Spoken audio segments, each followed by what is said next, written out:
Digital marketing तुम्हारे लिए है या नहीं, डिजिटल मार्केटिंग में ग्रोथ करने के लिए तुम्हें क्या क्या करना पड़ सकता है और क्या क्या करना पड़ेगा। तो ये है डिजिटल मार्केटिंग की ओवरव्यू का पार्ट 2, जिसके अंदर हम ये कवर करने वाले हैं आज कि डिजिटल मार्केटिंग में ग्रोथ करने के लिए तुम्हें क्या क्या करना पड़ सकता है। अगर तुमने पहला पार्ट नहीं देखा है, जो कि बहुत इंपॉर्टेंट था, कि तुम अगर इस करियर में आ रहे हो तो तुम्हारे लिए ये एग्जैक्टली करियर है भी या नहीं, इसको चूज कैसे करना है, इसको चूज करने के लिए तुम्हें क्या देखना है कि तुम्हारे अंदर वो पर्सनैलिटी ट्रेट्स हैं या नहीं, तो वो पार्ट 1 ज़रूर देख लेना। डिस्क्रिप्शन में लिंक है, आई बटन पे लिंक दे देता हूँ, जाके पहले एक्सप्लोर करो वो वाला पार्ट, एंड देन तुम ये सुन रहे हो तो पूरा सुन के जाओ। और अगर तुम्हें पहले वो देखना है तो पहले वो देख के आओ।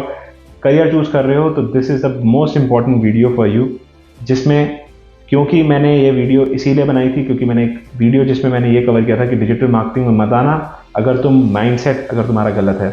अगर तुमने वो वीडियो नहीं देखी होगी तो मे भी पता नहीं, पर 1 लाख व्यूज़ उसमें आए थे, जिसके अंदर मेरे को बहुत लोगों ने बहुत अनाप शनाप भी बोला और बहुत लोगों ने उसको एज अ रियलिटी चेक भी लिया। तो दोनों ही तरह की ऑडियंस थी, इसी वजह से मैंने ये वीडियो अब बना रहा हूँ कि डिजिटल मार्केटिंग के अंदर किस किस को आना चाहिए, कौन से वो लोग जो समझते हैं कि जिनको ये करियर में स्टेप करना है, तो क्या क्या चीज़ें आपको ध्यान में रखनी है। तो वो मैंने पार्ट 1 में अब कवर कर दिया है। ये है पार्ट 2, जिसके अंदर आज हम कवर कर रहे हैं कि आपको ग्रोथ करने के लिए क्या क्या करना पड़ सकता है अगर आप इस फील्ड में आ रहे हैं। तो चलिए, मैं हूं Yuvraj, digital marketer from last 6-7 years. SEO, social media, digital marketing analytics, Excel, Google Sheets, बहुत सारे डिजिटल मार्केटिंग के platforms, online tools, paid free tools, एचरेफ, सेमरश, मॉज, स्क्रीमिंग फ्रॉग और मेटा एड्स, गूगल एड्स, बहुत सारी ऐसी चीज़ें जिसका मुझे एक्सपीरियंस है आज। एंड अब मैं पैसिव इनकम सोर्सेज भी बनाने की कोशिश कर रहा हूँ कुछ टाइम से, और आपके लिए ये वीडियो भी बना रहा हूँ। तो चलिए शुरू करते हैं इस वीडियो को। तो फर्स्ट पॉइंट है मेरा यहाँ पे, डिजिटल मार्केटिंग के लिए अगर आपको ग्रोथ करनी है, इसमें आपको करना क्या पड़ सकता है एग्जैक्टली। तो यहाँ पे मैंने कुछ अपने नोट्स तैयार कर रखे हैं, जिसको मैं अपने नोट पैड में लिख लेता हूँ कभी कभी फटाफट से। तो स्टेक होल्डर मैनेजमेंट है पहला हमारा पॉइंट। तो स्टेक होल्डर मैनेजमेंट क्या होता है, अगर आपको नहीं पता है तो स्टेक होल्डर मैनेजमेंट का मतलब होता है कि डिफरेंट डिफरेंट स्टेक होल्डर्स का मतलब है कि डिफरेंट डिफरेंट एरियाज के टीम्स जो आपके पास होते हैं। जैसे मान लीजिए कि आप किसी प्रोडक्ट की कंपनी में काम कर रहे हैं तो प्रोडक्ट मैनेजर्स हो सकते हैं, जिसकी पूरी प्रोडक्ट की टीम होगी। फिर आपकी खुद की जो डिजिटल मार्केटिंग में अलग अलग फील्ड्स हैं उसकी टीम्स होंगी। कंटेंट राइटिंग हो सकती है, डिज़ाइन की हो सकती है, वीडियोस की हो सकती है, ठीक है, पेड मीडिया की, एसईओ की, अलग अलग टीम्स होती हैं। सो अलग अलग लेवल पे अलग अलग मैनेजर्स होते हैं, और अलग अलग मैनेजर्स के अलग अलग और भी ऊपर के हायरार्की हो सकती है। अगर आप अच्छी कंपनी में जाएंगे तो आप समझते होंगे या फिर आपको पता होगा। तो स्टेक होल्डर मैनेजमेंट का सिंपल सा मतलब होता है कि सबको, किसी भी वर्क में आप जो भी आप काम कर रहे हैं, किसी भी प्रोजेक्ट पे आप काम कर रहे हैं, तो उसके अंदर जो भी स्टेक होल्डर्स इन्वॉल्व होंगे उस पर्टिकुलर वक्त के लिए, उनको आपको मैनेज करना पड़ सकता है या आना चाहिए, आप दोनों ही चीज़ें कह सकते हैं। अगर आप करेंगे तो आपकी ग्रोथ में बहुत अच्छी, मतलब आपकी ग्रोथ अच्छी हो सकती है बेसिकली डिजिटल मार्केटिंग के अंदर, आपके इस करियर के अंदर। सेकेंड हमारा पॉइंट है यहाँ पे self learning. Non stop learning भी कह सकते हैं, सेल्फ लर्निंग भी कह सकते हैं। मैंने आपको पहले भी बताया कि डिजिटल मार्केटिंग एक ऐसी इंडस्ट्री है जिसमें ऑन टोज रहना पड़ता है हमेशा, हरदम। तो कहने का मतलब है कि आपको एडवांस कोर्सेज करते रहने पड़ेंगे। तो हो सकता है आप एसईओ में या पेड मीडिया में या जिसमें भी है, आपने शुरू किया करियर 1 साल हो गया, 1.5 साल हो गया, जो भी हो गया, आपको अब बेसिक फाउंडेशन वगैरह सब पता है उस पर्टिकुलर एरिया की। अब आप उसी फील्ड को पहले पॉलिश करो, उसके अंदर एडवांस कोर्सेज करो, और फिर उसके बाद धीरे धीरे और फील्ड्स को भी एक्सप्लोर करो। इस तरीके से आप पूरा डिजिटल मार्केटिंग स्टैक को धीरे धीरे कवर कर पाएंगे विद टाइम। और अगर ऐसा होता है तो आप अच्छे ग्रोथ की तरफ अपना ग्राफ बना सकते हैं। आपको और भी डाइवर्सिफाइड डिजिटल मार्केटिंग के करियर ऑप्शंस मिल सकते हैं जिसमें आप अच्छी ग्रोथ ले सकते हैं।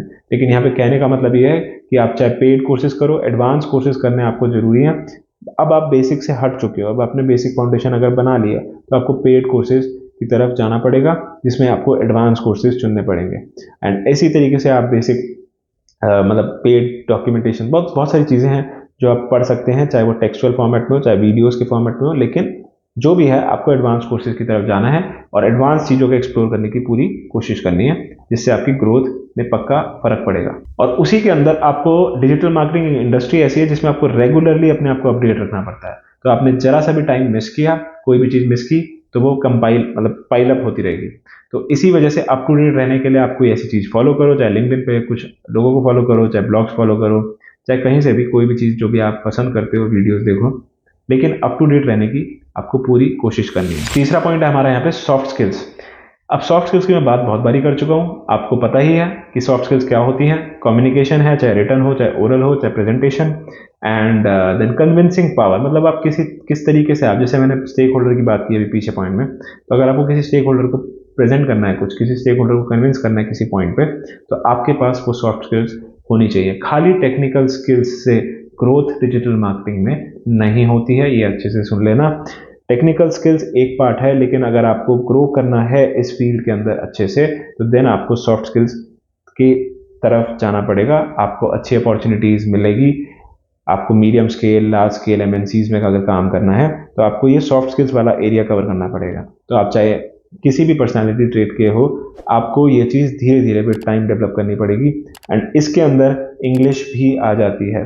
इंग्लिश पे मैंने पहले एक वीडियो बना रखी है, लेकिन अगर आपका परसेप्शन ये है कि हम तो इंडिया में रहते हैं, हिंदी बोल के काम चला लेंगे, बिल्कुल चल जाता है काम, लेकिन फिर आपकी अपॉर्चुनिटीज़ भी उतनी ही रह जाती हैं, छोटी रह जाती हैं, मतलब कम अपॉर्चुनिटीज़ आपको मिलेंगी। इंग्लिश स्पीकिंग ग्लोबली ज़्यादा बोली जाती है, आपको पता है, तो आपके पास एक बहुत अच्छी अपॉर्चुनिटीज़ क्रिएट हो जाती हैं। और डेफिनेटली आज के टाइम में जहाँ रिमोटली काम हो रहा है, तो इंग्लिश से काफ़ी फ़र्क पड़ता है। इंग्लिश पे मैंने डिटेल में एक वीडियो बना रखी है कि अगर आप कोई भी मिथ है उसको लेके कि इंग्लिश कितनी इंपॉर्टेंट है, कितनी इंपॉर्टेंट नहीं है, हिंदी से काम चल जाएगा, या आप क्या मिस आउट कर दोगे अगर आपको इंग्लिश नहीं आती है, तो वो वीडियो डिस्क्रिप्शन में लिंक दे रहा हूँ, जाके जरूर देख लेना। चौथा पॉइंट हमारा यहाँ पे प्रोजेक्ट प्लानिंग एंड लीडरशिप। अब देखो यार, तुमने स्टार्ट किया होगा maybe career as a digital marketer, maybe as a SEO expert, maybe as a SEO specialist, या फिर जो भी एग्जीक्यूटिव की तरह स्टार्ट किया होगा, paid media executive, Facebook ad expert, जो भी है। अब खाली तुम अगर इसी पे रहोगे तो हो भी सकता है तुम्हारी ग्रोथ हो जाएगी एक टाइम तक, तुम एक जगह पे आके कुछ साल में स्टैग्नेंट हो सकते हो। अब तब क्या करोगे? तो तुम्हें अपनी लीडरशिप क्वालिटीज, अगर तुम्हारे अंदर वो हैं ऑलरेडी, तो उसको और अच्छे से पॉलिश करो, उसको और अच्छे से डेवलप करो। प्रोजेक्ट प्लानिंग और लीडरशिप के कोर्सेज होते हैं, उसको लो। प्रोजेक्ट प्लानिंग क्या होता है एग्जैक्टली? किसी भी प्रोजेक्ट को प्लान करना है, उसके लिए तुम्हारे पास कुछ ऑनलाइन प्लेटफॉर्म्स भी होते हैं, कुछ सॉफ्टवेयर्स हैं, टूल्स हैं, जिसकी मदद से तुम अच्छे से प्लान कर सकते हो। किसी अगर टीम को तुम्हें मैनेज करना है, तुम्हें अगर कल को मैनेजरियल रोल्स की तरफ बढ़ना है, तो वो सारी चीज़ें तुम्हारी ये काम आएंगी। तुम्हारा ऊपर सॉफ्ट स्किल जो मैंने बताया वो तो आएगा ही काम, अब तुम्हारे को प्रोजेक्ट प्लानिंग और एग्जीक्यूशन और लीडरशिप में भी ये हेल्प करेंगी। तो ये अगर तुम्हें मैनेजरियल रोल्स की तरफ बढ़ना है, तो तुम्हारा ग्राफ बहुत अच्छा बन सकता है। तुम कल को मे बी टीम लीड वगैरह की तरफ बढ़ सकते हो और एक टीम छोटी सी लीड कर रहे हो सकते हो। लेकिन उसके लिए तुम्हें छोटी छोटी चीज़ें जो हैं आनी चाहिए, जो कि है प्रोजेक्ट प्लानिंग, ऑनलाइन टूल्स की तरफ कैसे काम करते हैं, प्रोजेक्ट को प्लान कैसे करते हैं, उसकी स्ट्रैटेजी कैसे क्रिएट करते हैं, और वही सब चीज़ें। तो अगर ग्रोथ चाहिए तो then this is the way. अगर आपको उस रोल्स की तरफ बढ़ना है, तो आप धीरे धीरे इनके भी कुछ कोर्सेज करते रहो, सॉफ्ट स्किल्स के कोर्सेज, फाउंडेशनल कोर्सेज, ताकि आपको चीज़ें समझ आती रहें। और कुछ ऐसे टूल्स होते हैं जो ऐसी कभी फ्री टाइम मिलता है तो एक्सप्लोर कर लिया करो धीरे धीरे। तो विद टाइम आप इन चीज़ों को अच्छे से पॉलिश कर पाओगे, और फिर वहीं पे अपनी, जहाँ पे जिस भी आप एरिया में हो, जिस भी आप कंपनी में काम कर रहे हो और खुद का बिजनेस कर रहे हो, तो बिल्कुल ही अलग बात है। फिर वहाँ पे तो आपको ये ऑलरेडी चीज़ें आपके अंदर होती हैं, तभी आप बेसिकली बिजनेस में स्टेप करते हो। पर अगर आप खुद किसी टीम के अंदर काम कर रहे हो, तो वहाँ पे छोटी छोटी चीज़ें जो है ना करने की कोशिश करा करो। अब नेक्स्ट पॉइंट हमारा है, बहुत इंपॉर्टेंट पॉइंट है, एनालिटिक्स। और इसकी मैं बात बहुत बार कर चुका हूँ। एनालिटिक्स एक ऐसी चीज़ है, डिजिटल मार्केटिंग का एक बहुत बड़ा एरिया है, और जिसे आप कहो कि इसके बिना डिजिटल मार्केटिंग चल भी नहीं सकता, क्योंकि आप हमेशा डिजिटल मार्केटिंग के अंदर डेटा ड्रिवन डिसीजंस लेते हो। अब एक स्पेसिफिक अमाउंट ऑफ एनालाइज, मतलब एनालिटिक्स, डेटा को एनालाइज करना आपको आना चाहिए। अब वो किस तरीके से होता है? सबसे पहला बेसिक टूल है गूगल शीट्स और एक्सेल। अगर आपको इस पर रिपोर्ट्स बनानी नहीं आती हैं, आपको फिर डिजिटल मार्केटिंग के बहुत सारे टूल्स हैं, जैसे गूगल एनालिटिक्स है, एसईओ में सर्च कंसोल यूज़ होता है, या फिर कोई भी पेड टूल्स हो सकते हैं, या पेड मीडिया में मेटा एड्स का मैनेजर हो सकता है, जिसके अंदर वो इनसाइट्स प्रोड्यूस करके देता है, या कोई भी चीज़, गूगल एड्स का भी हो सकता है। कोई भी प्लेटफॉर्म के इनसाइट्स, उसको आपको रिपोर्ट करना है, उसको रिपोर्ट्स में डेटा ड्रिवन डिसीजन मेकिंग करने के लिए आपको बनाना है, और उसको प्रेजेंट भी करना पड़ सकता है, उसको देना भी हो सकता है, या आपको अपने ही रिजल्ट्स शोकेस करने पड़ सकते हैं अगर आप एज अ बिजनेस जा रहे हो। तो एनालिटिक्स बहुत इंपॉर्टेंट पार्ट है। अगर आप एक्सेल, गूगल शीट्स पे कमांड नहीं रखते हो, तो शुरू कर दो, इसके कोर्सेज करो। उसके बाद आप कुछ ऐसे टूल्स जो ग्राफिकल रिप्रेजेंटेशन देते हैं जैसे डेटा स्टूडियो, आप वो भी कर सकते हो।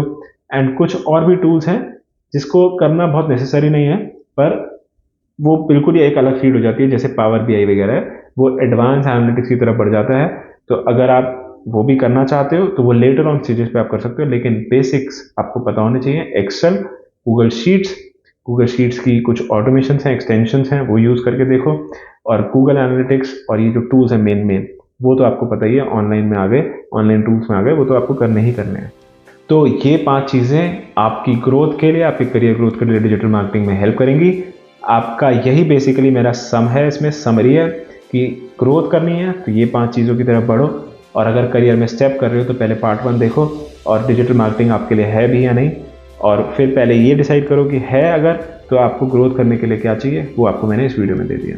तो होप करता हूँ बहुत हेल्पफुल वीडियोस ये थी, बहुत हेल्पफुल ये सीरीज़ थी 2 पार्ट्स की, और दोनों पार्ट अच्छे से आप फिर से देखो, चाहे अच्छे से समझो इसको, और इसको ग्रैस्प करो और यूज़ करो अपनी डेली लाइफ में अगर आप इस करियर में स्टेप कर रहे हो तो होप करता हूँ वीडियो बहुत हेल्पफुल। लाइक कर दो, सब्सक्राइब कर दो यार चैनल को अगर आपने नहीं किया है तो। और बहुत कोशिश मेरी इन्हीं वीडियोस के थ्रू आप लोगों की हेल्प करने की है, तो सपोर्ट करो इस चैनल को ग्रो करने में। तो मिलते हैं फिर जल्दी नेक्स्ट वीडियो में। यहाँ तक वीडियो देखने के लिए आपका बहुत बहुत शुक्रिया।